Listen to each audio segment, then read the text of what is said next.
करीम अम्मा बाद अऊज़ु बिल्लाहि मिनश शैतानिर रजीम बिस्मिल्लाहिर रहमानिर रहीम वक़ाल रब्बुकुम उदऊनी अस्तजिब लकुम इन्नल्लज़ीना यस्तकबिरून अन इबादती सयदखुलून जहन्नम दाखिरीन।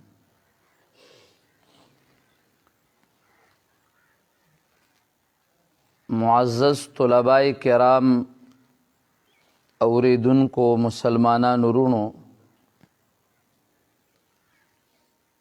मखकनो जुमो की मंगा दा खबर ज़िक्र कोला चे दुआ इंसान गवाड़ी न दुआ कबलीगी दा अल्लाह दरबार के खुस शराइत गवाड़ी। पागा शराइतो बांदे खबर शुरू वा पागे बांदे मंगली गियाऊ चे दा अल्लाह दरबार की दुआ कबलीगी कल चे इंसान दा अल्लाह मारिफत हासिल की औ दा अल्लाह दा तौहीद हक अदा की औ चे दा नहीं नो बिया दुआ न कबलीगी। द्वेम मंग दा जिक्र करू चे सिर्फ दावद मिने द रसूलुल्लाह ना बल्कि द रसूलुल्लाह द सुन्नतो इत्तिबा। और द्रेम मंग वेलू चे कल कुरान बंदे अमलवी अमल बिल कुरान सर दुआ द रब्बे करीम दरबार के कबलीगी और चे दा नहीं नो बिया न कबलीगी। सलोरम मंग दा खबर जिक्र करेवा चे दा अल्लाह दरबार की दुआ न कबलीगी नो दा चे दा अल्लाह द निअमतुन शुक्र न अदा कीगी। और पिंजम मंग दा जिक्र करेवा दुआ न कबलीगी नो ज़का न कबलीगी चे शैतान तमंगा तासु दुश्मन वायु शैतान त सिर्फ दुश्मन वायु द शैतान मुखालफत न को न दुआ न कबलीगी। और कलच निअमतुन शुक्र वी शैतान त दुश्मन वेले कीगी नो बिया दा अल्लाह दरबार के दुआ कबलीगी। शपगमा खबर मंग दा जिक्र कोला और पागी की मंगा स मुख्तसर शांत खबर कड़वा ची मंग दा वायु इब्राहिम इब्न अदहम द बसरे बाजार के खल्को तशपगमा खबर अदा कड़वा कुलतुम इन्न शैताना कुलतुम इन्नल जन्नत हक्कुन वलम तामलू लहा। तासु दुआगाने वाड़ी खो कबलीगी ज़कना चे तासु दा वाई चे शैतान जमुंग दुश्मन दे खुदा मुखालफत मो न दे कड़ो शपगम दा चे जन्नत ता हक वाई लेकिन जन्नत ता हक वेलु सरसरा तासु जन्नत द पारा अमल न कोई देनन मुख्तसर गुनते वक़्त के दा खबर जिक्र कऊ चे जन्नत द पारा अमल सशे दे जन्नत सूक गवाड़ी द जन्नत निअमतुनो बांदे मंग तेरु जुमों के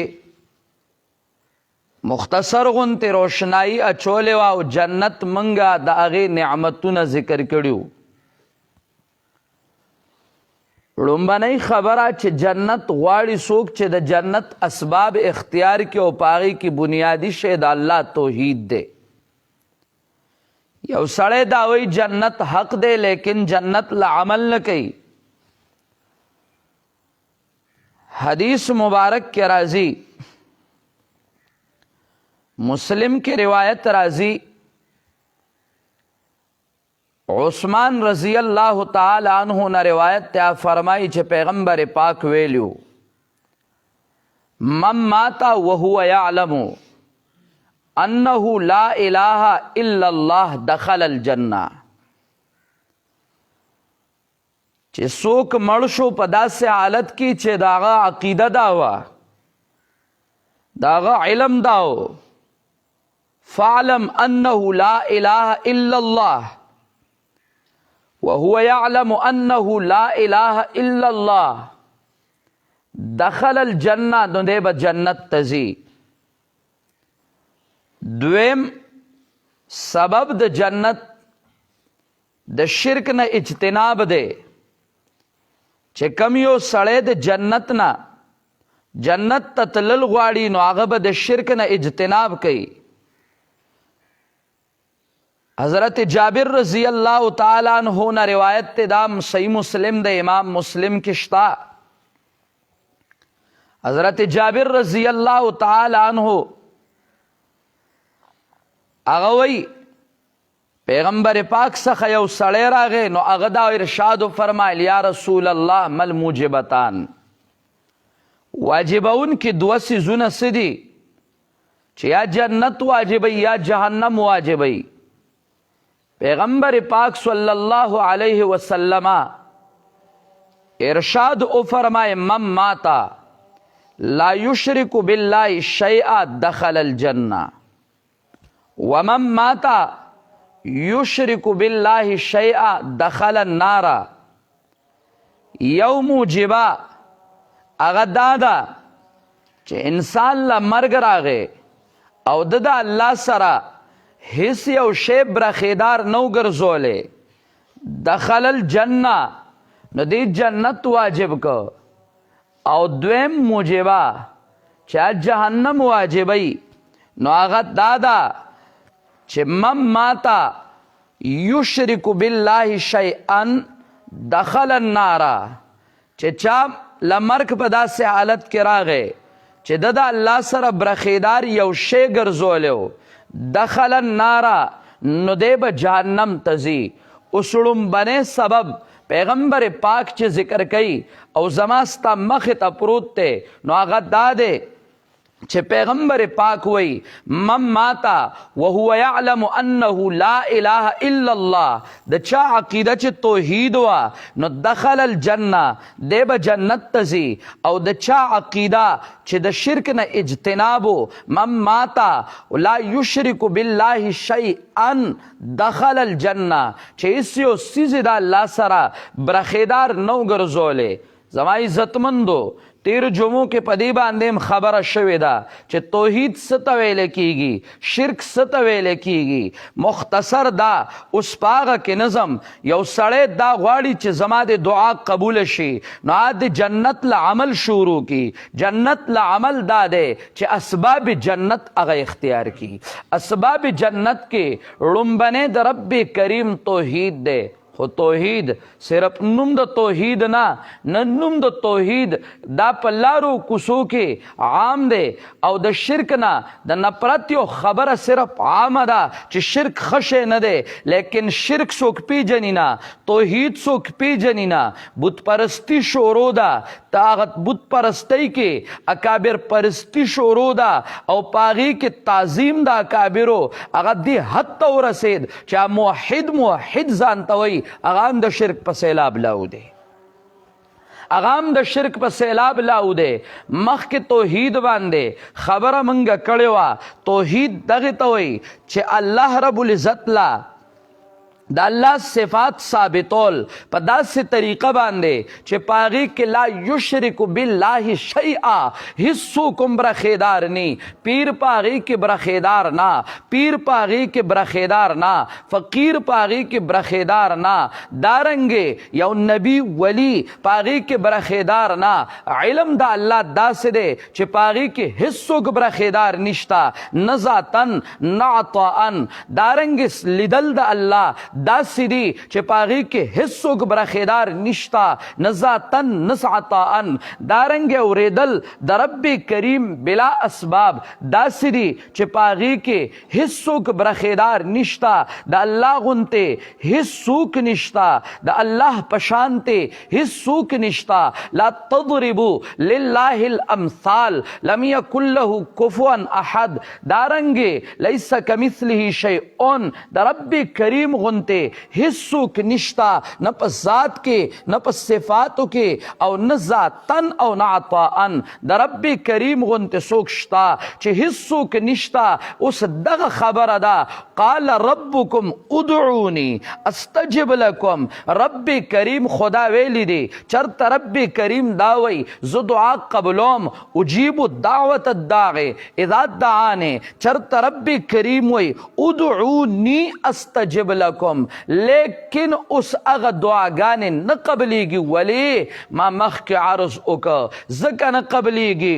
قلتم ان الجنة حق ولم تعملوا لها.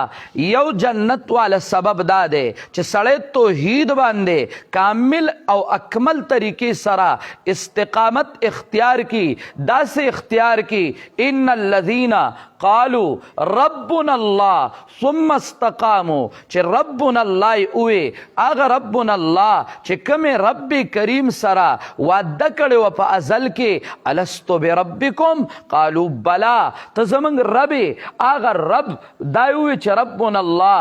بیا ثم استقاموا، ثم کې دا عطف چې راړي په هغې یو جمله په بله باندې فلفظ د ثم سره او دا راړي، نو د ثم کې لفظ د بیا چې راځي معنی د بیا چې راځي دې کې اشاره ده چې بیا هر څه راتلل، که هغه خپل خلاف و که پردي خلاف و منافق خلاف و هر څه راتلل، خو ثم استقاموا داسې ودرېده. نو من ماتا وهو يعلم انه لا اله الا الله دخل الجنه، او من مات لا يشرك بالله شيئا دخل الجنه. دریم سبب د جنت چې ذکر کوي احادیث مبارکو کې، نو دام راغلی دی چې یو سړی اعمال را واخلی، د شرائع را واخلی، د اسلام اعمال را واخلی او پاغي باندې قائم او دائم شي. لکه حدیث مبارک کې راځي، امام بخاری را نقل کوي حضرت طلحہ بن عبید رضی اللہ تعالی عنہ نے روایت تے. طلحہ بن عبید رضی اللہ تعالی عنہ فرمائی یو سڑے راغے پیغمبر پاک صلی اللہ علیہ وسلم سرا سر چکم دینو روان جاڑ دے ببر سر دے. پیغمبر پاک توئی اخبرنی مازا فرض اللہ علی من الصلاة، مال خبر راکا چے پیغم اللہ پما باندے دو منزون نسش پرس کڑ دے.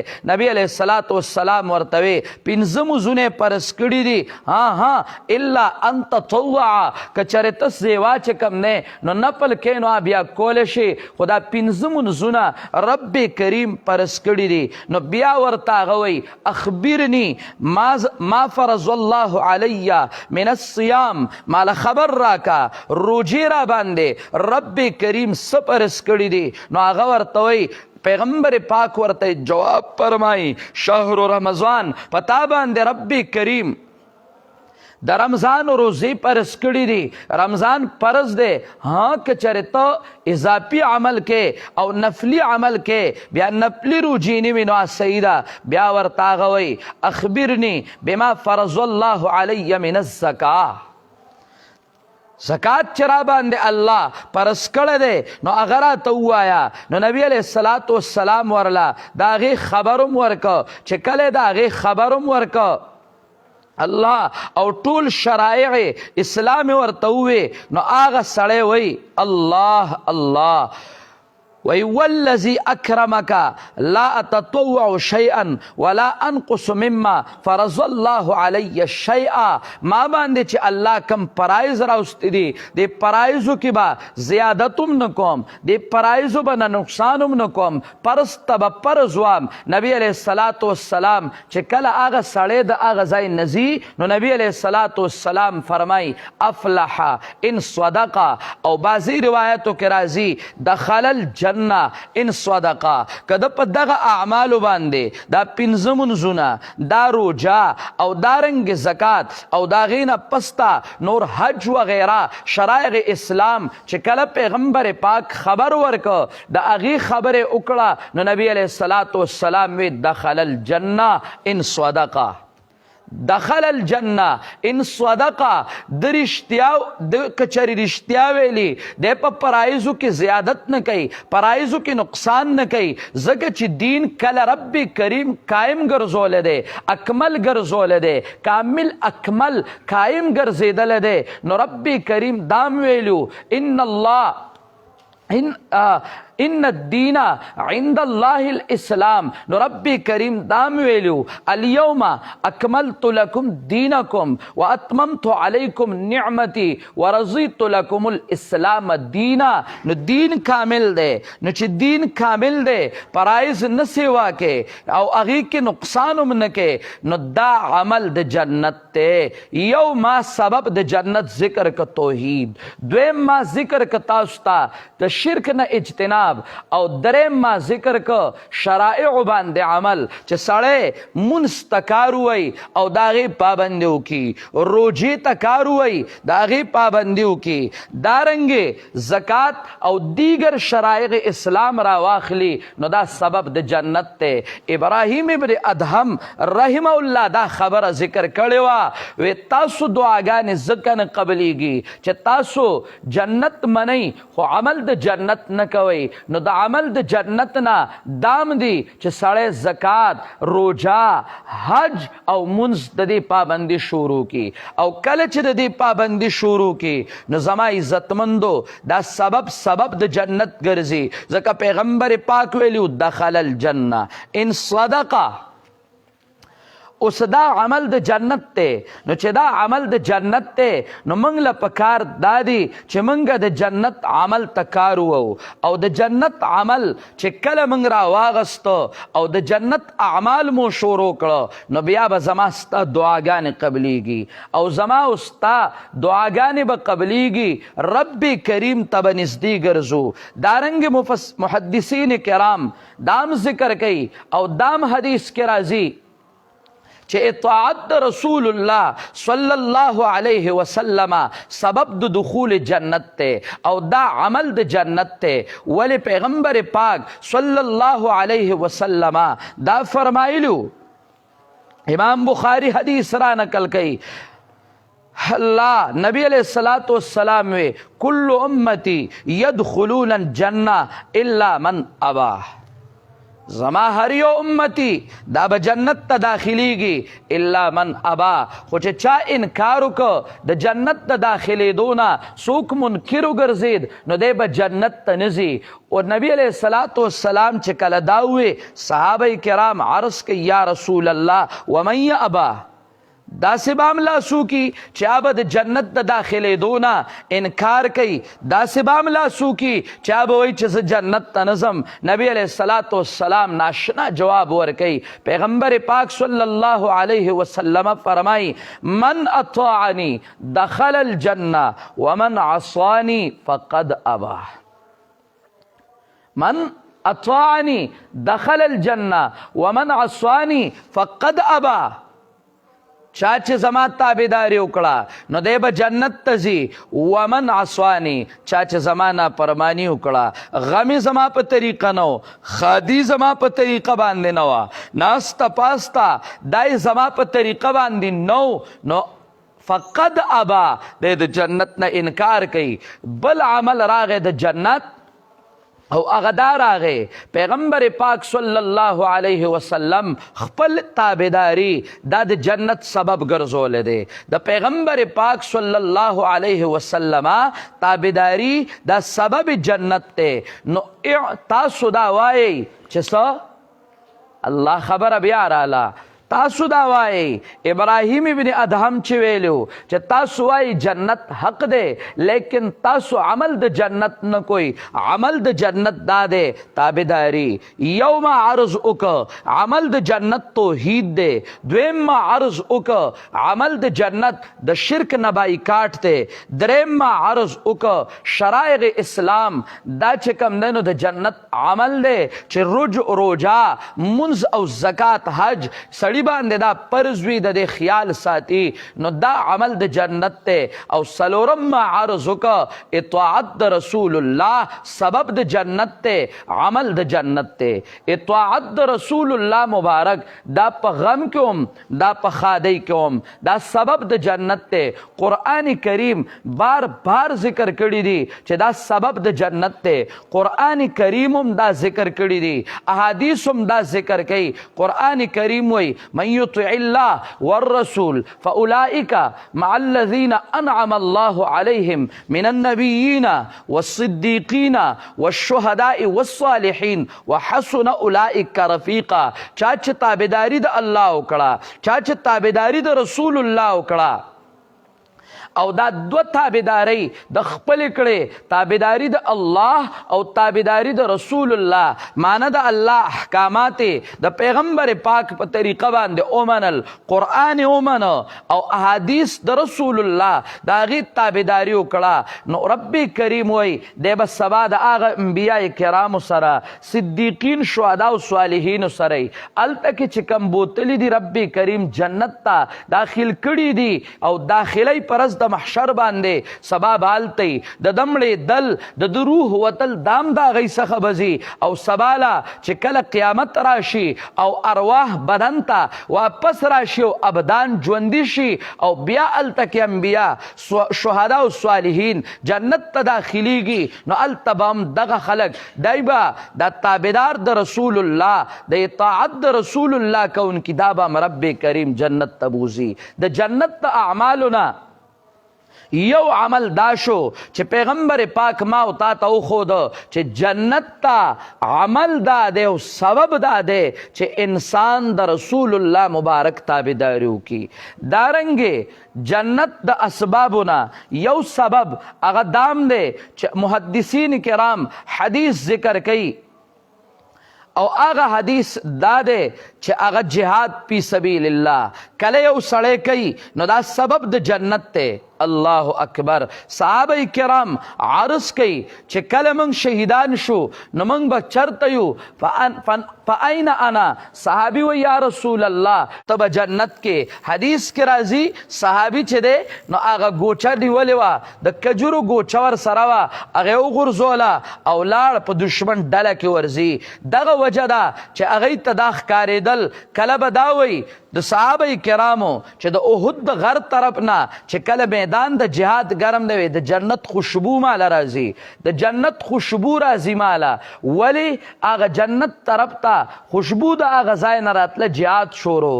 د مجاهد لوی عمل دی، د مجاهد لوی عمل دی او دا لوی عمل دا سبب د جنت دی او دا اعمال د جنت دی. نبی علیہ الصلوۃ والسلام فرمای الله اکبر داغه یو قول محدثین ذکر کئی ابو داود کی روایت راضی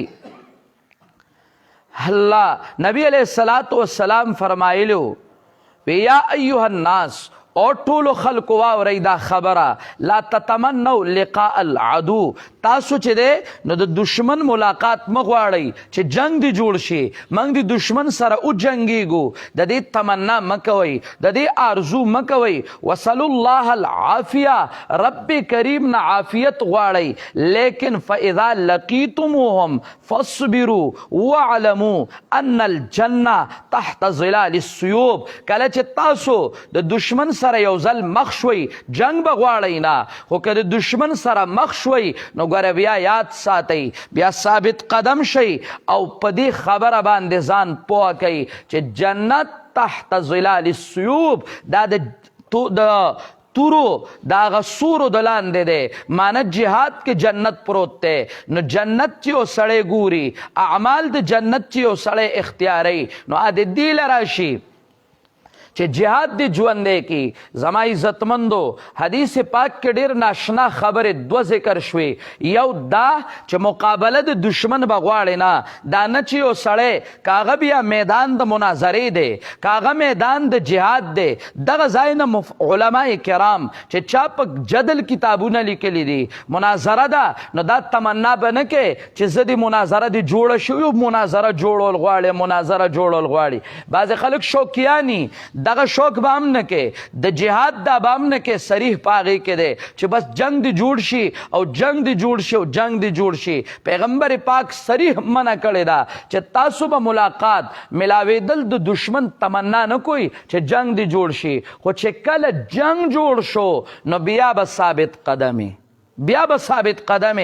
هغه ټیم به بیا ثابت قدم ولاړې او جنگ کې به بیا مظاهره، په مقابله کې به بیا مظاهره د ثابت قدمۍ کې. لکه قرآن کریم صحابه کرامو ته چې وایي وکأی من نبی قاتل معه ربیون کثیر فما وهنوا لما اصابهم فی سبیل الله وما ضعفوا وما استکانوا. ډیر صحابه چې د هغه انبیاء کرامو سره ډیر خدا پرستو چې د انبیاء کرامو ملګرتیا کې هغوی جنګ کو د دشمن سره. فما وهنوا لما اصابهم فی سبیل الله وما ضعفوا وما استکانوا. نه هغوی چې کوم نه نو سستی اختیار کړی ما. فما وهنوا لما اصابهم، د مصیبتونو د وجې نه، تکلیفونو د وجې نه هغوی سستی نه اختیاره کړې او نه چې کوم دی نو هغوی متزلزل شوي او نه هغوی د دشمن تابع شوي. نو تاسو هم داسې شئ، ځکه چې محمد رسول الله په هغه باندې به هم یو ورځ مرګ راځي، هغه هم یو ورځ د دې دنیا نه ځي، خو کان نه نو تاسو به ثابت قدم یئ. او په هغه میدان د احد کې وګوره چې کله شیطان چغه والده او چغه والده الا ان محمدن قد قتل، محمد رسول الله شهید کړی شو. نو څه صحابه کرامو خو همتونه وګرځېدل، دا چغه ډېره درانه چغه وه، لیکن همت واله صحابه کرام چې ونو هغوی یو چغه والې وه، هغوی دا وې قاتلو علی ما قاتل علیه محمدن، پاسئ په هغه میشن وجنګېږئ چې هغه میشن دا و چې هغه میشن باندې د محمد رسول الله جنگیده. او چې کله پیغمبر پاک بیا وفات شوی دی، حقیقي مرګ پې راغلی دی، نو هغه ټیم هم ابوبکر صدیق ناشنا ټکي وی من کان منکم یعبد محمدا فان محمدا قد مات ومن کان منکم یعبد الله فان الله حی لا يموت. که تاسو کې فرزند داسې خلکو چې هغوی د محمد عبادت کو او هغې ته خدای وی نو ټیک دا، خو بیا ټیک ته مړ شو، په هغه مرګ راغی. خو که تاسو داسې وی چې د الله بندګي مو کوله نو په الله باندې خو مرګ نه راځي، هغه داسې ژوندی ذات دی چې په هغه مرګ نه راځي. دغې ته اشاره کوي ثابت قدمۍ ته. رب کریم هم دغه وی چې میشن د محمد رسول الله دا به همیشه ژوندی، پاسئ په دې باندې وجنګېږئ. هغه ټیم صحابه کرامو او پیغمبر پاک سره ملګرتیا کې جنګېدل. صحابه کرام د پیغمبر پاک نه بعد بیا هم جنګېدلي دي. لږ تاریخ د زمانې وګوره چې کله پیغمبر پاک وفات شو، په هغه ټیم کې ډېر خلک را پاڅېدل او هغوی د نبوت دعوې شروع کړې. نو د ابوبکر صدیق رضی الله تعالی عنه هغه دور خلافت کې لومبني جهادونه چې شوي دي نو دا د منکرین ختم نبوت سره شوي دي.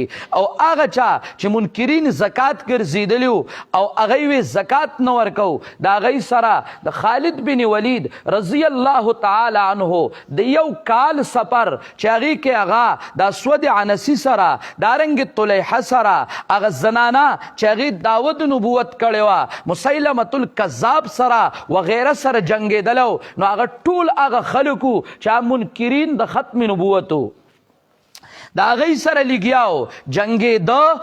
عرض میں دا کو مختصر، قرآن کریم هم دا وی چې جهاد کې جنت ته، قرآن کریم هم دغه وی، پیغمبر پاک هم دغه وی. نو دا اعمال د جنت تی. منګه مخکې جمعو کې دا خبره را روانه کړې وه چې ابراهیم ابن ادهم رحمه الله رحمتا واسعتا دا خبره کوله چې تاسو الله دا وایي چې جنت حق دے، خدا غي عمل نه کوئی نو ستاسو دعاګانې نه قبلیږي. نو دې کې موږ نن ذکر کړه مختصر، دا پنځمو ذکر کړه جنت اسباب څه دي.